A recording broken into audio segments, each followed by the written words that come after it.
Have you ever felt the pain of cutting words piercing your mind? A casual criticism from a friend, a comment from a stranger online, and suddenly, something inside you breaks. Anger rises, doubt consumes, the wound opens. But why do we allow words to have so much power over us? Buddha once said, "You are not what others think of you.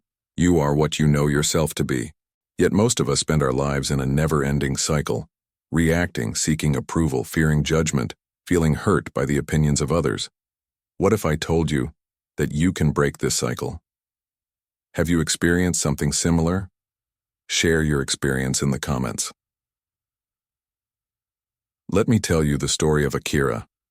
Akira was a talented young man who grew up hearing praise from everyone around him. His parents called him a prodigy. His teachers expected greatness. His friends admired him. His identity became inseparable from these compliments. Until one day, Akira got a job at a prestigious company. In the first month, his boss brutally rejected his project. "Mediocre," he said in front of the entire team. "I expected much more from someone with your resume." Akira's world collapsed in that instant. The boss's words pierced his soul like poisoned daggers. For weeks, Akira couldn't sleep.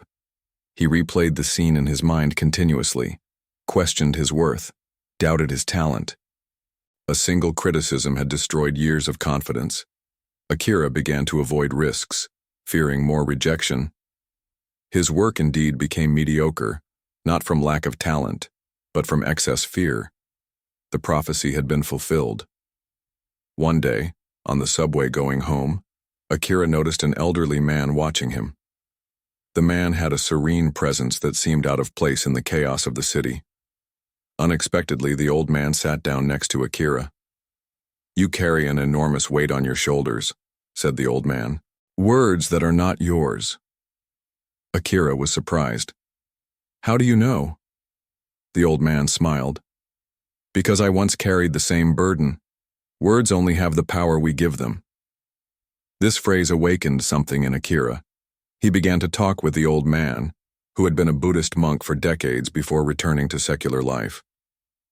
"Let me ask you," said the ex-monk, "if someone tries to give you a gift and you don't accept it, who does the gift stay with?" Akira thought for a moment. "With the one who offered it." "Exactly," replied the old man. "The same goes for cruel words, judgments, and insults. If you don't accept them, they remain with the one who uttered them." Akira frowned.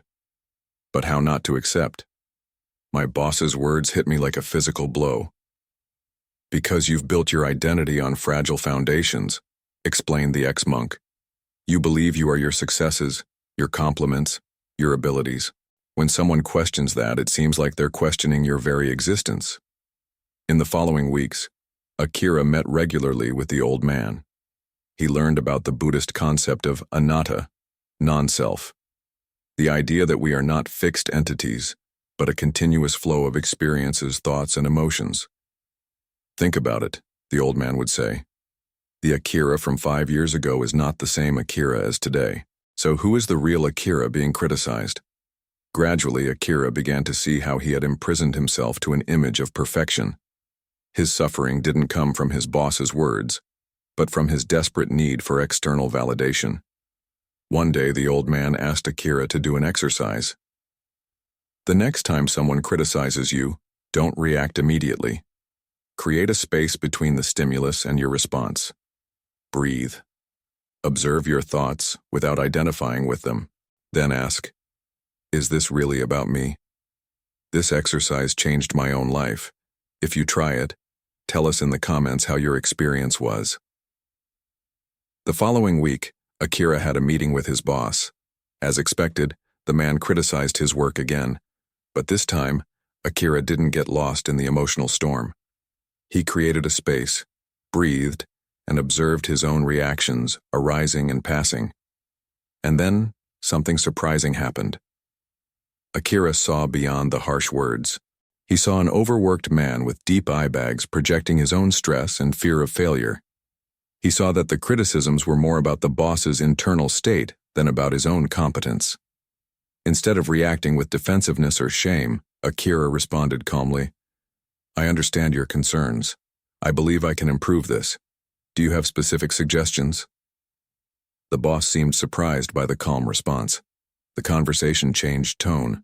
For the first time, they exchanged ideas instead of accusations and defenses. How did you do that? Asked a colleague afterward. He destroyed your work, and you didn't even blink. I realized his words were about him, not about me, replied Akira. And when I stopped defending myself, I could hear the valid criticisms hidden behind the harshness. Over the months, Akira deepened this practice. Sometimes he failed, being dragged back into the cycle of reaction, but each time it became easier to create that internal space, that saving pause. The old man explained that this was one of Buddhism's most powerful practices. When you separate what happens from the meaning you attribute to it, you find true freedom. Akira also learned about compassion, not just for others but for himself. He understood that wounded people wound people, and that most criticism comes from unprocessed pain. When someone attacks you, the ex-monk would say, they're often just trying to transfer their own suffering. With understanding, you can choose not to accept this transfer. Who do you know that needs to hear this message today? Tag that person in the comments or share this video with them. A year later, Akira was promoted. His work had flourished, not because he sought approval, but because he was free from the fear of judgment. His creativity found space to breathe again. In their last meeting, the old man smiled, seeing the transformation in Akira. When we met, your back was bent by the weight of others' opinions. Now you walk upright. I'm afraid of losing this, confessed Akira. Of going back to the old pattern. The old man nodded. The habit of taking things personally is deeply rooted in all of us. But now you have the tools to recognize and transform this pattern. Always remember, others' words reflect them, not you. You are not a fixed identity. You are always evolving. You have the power to pause, observe, and choose your response. And inner peace comes from within, never from external validation. The old man quoted Buddha's words one last time. The wise are not shaken by praise or blame, like a solid rock in the wind. That night, Akira contemplated his journey. The criticism that once shattered him had become the catalyst for his liberation. True freedom, he realized, begins when we stop giving others' words the power to define who we are.